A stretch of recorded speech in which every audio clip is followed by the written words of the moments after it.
ഓഡിഷനിലൊന്നും പങ്കെടുക്കാതെ character revealing നടത്തിയ ഒരാളുണ്ട്. ഇപ്പം കഴിഞ്ഞ കുറച്ച് ദിവസമായിട്ട് നമ്മൾ പൂട്ട് തുറന്ന് കണ്ടത് ലൂസിഫർ സീക്വൽ, അതായത് എംപുരാൻ സിനിമയുടെ ചില ക്യാരക്ടറാണ്. അതേ തീമിൽ വന്നൊരു പരസ്യമാണ്. പരസ്യം സാമ്പാർ പൊടിയുടെയാണ്. അജിമി ഫുഡ്സിന്റെ സാമ്പാർ പൊടിയുടെ ഒരു പരസ്യമാണ്. നല്ല രസകരമായ രീതിയിൽ എടുത്തിട്ടുണ്ട്. എനിക്കിത് കണ്ടപ്പോൾ ഒരുപാട് ഇഷ്ടമായി. കാരണം ഇൻസ്റ്റാഗ്രാം ഇങ്ങനെ നമ്മൾ സ്ക്രോൾ ചെയ്തുകൊണ്ടിരുന്നപ്പോൾ ക്യാരക്ടർ റിവീൽ പെട്ടെന്ന് ചോദിച്ചു ഇത് ആരാണിത്.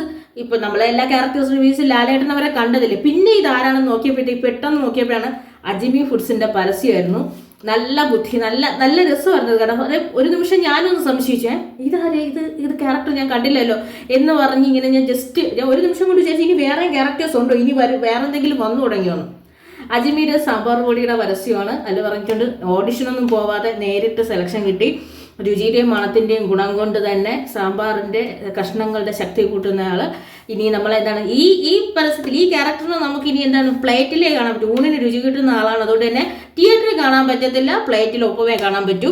കൊള്ളാം, വളരെ ബുദ്ധിപരമായ ഒരു പരസ്യം തന്നെയാണ്. അജ്മി ഫുഡ്സിന്റെ പുതിയ സാമ്പാർ പൊടിയുടെ പരസ്യം വരുന്നത്.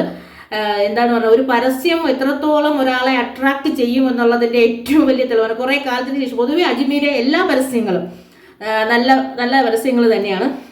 പുട്ടിന്റെയും പഴത്തിന്റെയും പരസ്യം, അങ്ങനെ എല്ലാ പ്രോഡക്ട്സിന്റെ പരസ്യവും നല്ല പരസ്യം തന്നെയാണ്. പക്ഷെ ഈ സാമ്പാർ പൊടിയുടെ പരസ്യം കുറച്ച് ഞെട്ടിച്ചു. എന്നെ പോലെ കുറച്ച് പേരെങ്കിലും സ്ക്രോൾ ചെയ്ത് കുറച്ച് പേരെങ്കിലും ഒരു നിമിഷമെങ്കിലും ഞെട്ടിക്കാണാൻ ലൂസിഫറിന്റെ ക്യാരക്ടർ അല്ലല്ലോ ഇത് എന്തോ ആണെന്ന് അപ്പം ഞെട്ടി. അതും സാമ്പാർ പൊടി സ്വന്തം ക്യാരക്ടറിനെ കുറിച്ച് പറയുന്നത് നല്ലതായിട്ടുണ്ട്. ഓഡിഷനൊന്നും പോവേണ്ടി വന്നില്ല, പോവാതെ തന്നെ കിട്ടി.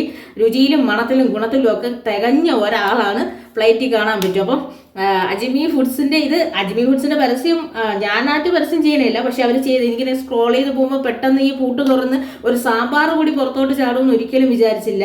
അപ്പം ആ ഒരു ബുദ്ധിക്ക് നല്ല പരസ്യങ്ങൾ തന്നെയാണ് എപ്പോഴും വരാറ്. പക്ഷെ ഇത് നല്ല ഇഷ്ടപ്പെട്ടു.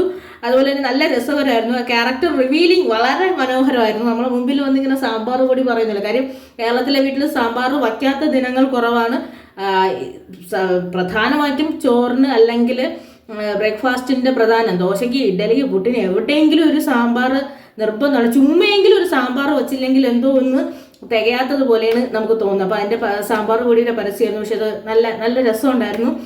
ഒരുപാട് ഇഷ്ടപ്പെട്ടു ആ പരസ്യം. അത്രയും ഇഷ്ടപ്പെടാനുള്ള കാരണം നമ്മൾ ഇത്രയും ദിവസവും ഈ ലോക്ക് തുറന്നു വരുന്നത് ലൂസിഫറിന്റെ ക്യാരക്ടേഴ്സിനെ നോക്കിക്കൊണ്ടിരുന്നതാണ്. അപ്പൊ എത്രത്തോളം ബുദ്ധിപരമായി അവരുടെ ടീം പ്രവർത്തിച്ചു എന്ന് വെച്ചാൽ അട്രാക്ട് ചെയ്യാൻ വേണ്ടിയിട്ട് നമുക്കറിയാം ക്യാച്ചിങ് ആവണമെങ്കിൽ എത്രത്തോളം അവർ പ്രവർത്തിച്ചു എന്നുള്ളതാണ്. എന്തായാലും അജ്മിയുടെ ടീമിന് അഭിനന്ദനങ്ങൾ. ലൂസിഫറിന്റെ ഇടയ്ക്ക് വന്ന് ഈ പരസ്യം ഇട്ട് വെറുതെ സ്ക്രോൾ ചെയ്തുകൊണ്ടിരുന്നവർ ഒരു നിമിഷം ഞെട്ടിച്ച് കളഞ്ഞു, അയ്യോ ഇത് എന്തുവായി കാണിച്ചിരിക്കുന്നതെന്ന്. അപ്പം നല്ല രസകരമായിട്ട് തന്നെ സാമ്പാർ പൊടിയുടെ പരസ്യം ചെയ്തിട്ടുണ്ട്. നല്ല സൂപ്പർ പരസ്യം. ശരിക്കും പറഞ്ഞാൽ ഇത് കണ്ടതിൻ്റെ ഒരു ഞെട്ടലും ഞാൻ ഇത് കണ്ടില്ലല്ലോ, ഇനി ഉണ്ടായിരുന്നു ക്യാരക്ടർ. ഒരു നിമിഷം കൊണ്ട് ഒരുപാട് ചിന്തകൾ മനസ്സിലൂടെ പോയി. എന്തായാലും പൂട്ട് തുറന്ന് ചാടിയ ക്യാരക്ടർ എമ്പുരാനിലെ ക്യാരക്ടറൊന്നുമല്ല, അജ്മി ഫുഡ്സിലെ സാമ്പാർ പൊടിയായിരുന്നു.